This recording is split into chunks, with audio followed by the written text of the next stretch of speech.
Euro USD analysis today. Hello friends and welcome to your channel TubeCore. In this video, we'll talk about euro against dollars. So before we start the video, if you are new to the channel, then make sure you subscribe to the channel, hit the like button, press the bell notification, and below the video, you will find these links. It says join free Telegram channel. So go and join this Telegram if you want some free signals and support from me. So go and join Telegram and then check out the brokers in the platform right here. So I want you to create a separate demo account with these brokers and trade with my signals in that account separately. Okay, so do all of that. Coming back to the chart here, subscribe, like, blah blah blah. Coming back to the chart, starting a top down approach with weekly time frame. Weekly we have made a new high. So euro had broken the previous 5 years high. So I have not seen euro this much high in last 5 years, because I started trading only 3 years ago. Okay. Anyway, so all highs are broken in weekly and the trend is up. Now in coming back to Delhi.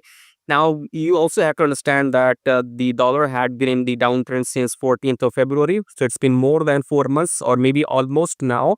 It will be like 5 months. On 14th of July, dollar will be in the downtrend. Okay. So we can expect a collapse anytime. Okay. Collapse means euro might start coming down seriously, but I don't see that happening as of now. Okay, so in Delhi we are expecting a pullback. So yeah, you can see this candle did not close above this previous high, so we have not made a previous we have not broken the previous high.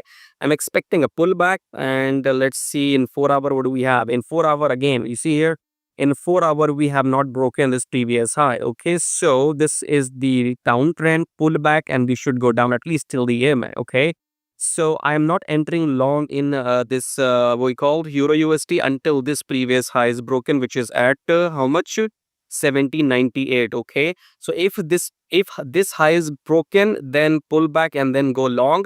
Otherwise, I'm expecting it to come down at least until the EMA. That should be your trade. So I am looking for shorts in euro USD and take my profit around 1730. So that will be a good trade. So if you enter short, get your 50 pips or maybe 45 or 40 pips. That should be good to go. Okay, so I'm expecting a pullback in daily in euro USD, and our entry should be short once this low is broken. So once this red candle is eaten by the coming red candle, then enter what we say short and take your profits at the EMA. Okay, because you see here, pullback, new low is created, then new high is not created. So until this high is not broken, I'm not entering long. I'm looking for shorts. That's all I have for you. So if you like what you see, subscribe, like, share, blah blah blah, join Telegram, and I'll see you in the next video. Join the brokers, and till then, take care.